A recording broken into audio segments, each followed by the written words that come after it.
B ने 4 minute let start किया ए से, 4 मिनट्स आफ्टर ए, एक ही पॉइंट से, एक प्लेस के लिए जो 7 माइल से स्टार्टिंग पॉइंट से, मतलब ये दिया हुआ है कंडीशन कि ये डिस्टेंस जो है वो 7 माइल्स है। ए ऑन रीचिंग द डेस्टिनेशन, ए जब यहाँ पहुँच रहा है ना तो वापस आता है और फिर ये बी को कहीं मिलता है यहाँ पर। तो ए बी की मुलाकात हो रही है, जिसमें ध्यान देना है कि एक गया है और वापस आया है, ए ऐसे गया है और वापस आया है और बी सिर्फ ऐसे आया है। That's the story. तो फिर कह रहा है कि अब मिलता है, अगर ये कह रहा है ए की जो स्पीड है माइल के टर्म्स में बात कर रहा है, वह है 8 मिनट्स, है ना। 1 माइल वो 8 मिनट में चलता है, तो आपको बताना है कि बी की स्पीड क्या होगी। तो पहली बात तो आपको ये समझना है कि देखो 8 नहीं हो सकता है, क्योंकि 8 अगर वो भी होता तो दोनों साथ साथ पहुंच रहे होते, है ना, गैप होता ही नहीं। 8 आंसर नहीं हो सकता। अब 10, 9, 12 बचे। तो आप जरा समझते हैं इसमें पूरे केस में हुआ क्या है। देखो पहली चीज़ तो हमें अगर ऑप्शन चेकिंग करनी है, ऑप्शन चेकिंग यहाँ पर बेस्ट तरीका है करने का। आप बस ये निकाल लो कि भाई ए यहाँ से चला और जब ए की ये जो आंसर दिया है ये बी की स्पीड कौन सी ऐसी है जब दोनों एक ही पॉइंट पे आ जाएंगे, तो वही उसका उत्तर होगा। ठीक है, वही उसका आंसर तुरंत आपको निकाल के दे देगा। तो चलिए इसको कहीं ना कहीं हम लोग इसको सॉल्व करने की कोशिश करते हैं। तो इसमें देखिए कोई भी ऑप्शन आप चेक कर सकते हो, जो भी आपकी मर्जी हो। आप 9 से शुरू कर लो, 12 से शुरू कर लो, 10 से शुरू कर लो। बट देखिए 10 सबसे आसान नंबर देखने में लग रहा है, तो अब 10 से ही शुरुआत करेंगे। लेट्स से कि 10 है, तो अगर ये 10 है तो जरा ध्यान से समझना आप कि यहाँ पर क्या सिनेरियो है और यहाँ पर क्या हो रहा है। तो 1 माइल दिया हुआ है 8 मिनट में और यहाँ पर दिया हुआ है कि इसका 1 माइल 10 मिनट में, है ना।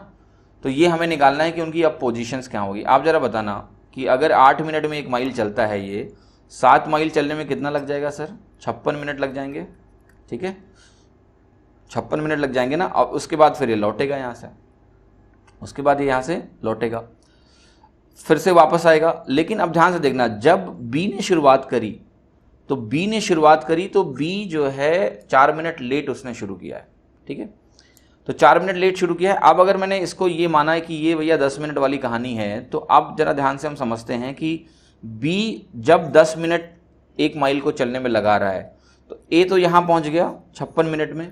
ठीक है, फिर अगले 8 मिनट में ए कहाँ होगा जरा बताना मुझे। अगले 8 मिनट में ए आपका यहाँ आ जाएगा, 1 माइल और चल लेगा, यानी इसकी जो रेस्पेक्टिव पोजीशन होगी वो ये 6 माइल हो जाएगा। ठीक है, अब जरा ध्यान से समझते हैं कि ये टाइम कितना हुआ। ये 64 मिनट हुआ टाइम। तो ये अगर टोटल 64 मिनट हुआ ए को चले हुए, तो बी ने कितना चला?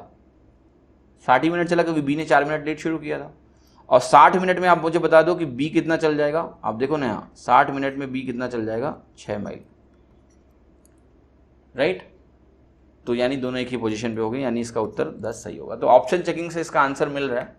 ठीक है, अगर 10 सही नहीं मिलता तो फिर आगे बढ़ के भी कर सकते थे। और भी बहुत सारे देखिए तरीके इस क्वेश्चन को करने के हैं कि आप यहाँ से स्पीड निकाल सकते हो। ए माइल इन 8 मिनट्स, तो आपको माइल पता है, टाइम पता है, आप स्पीड निकाल लो दोनों की।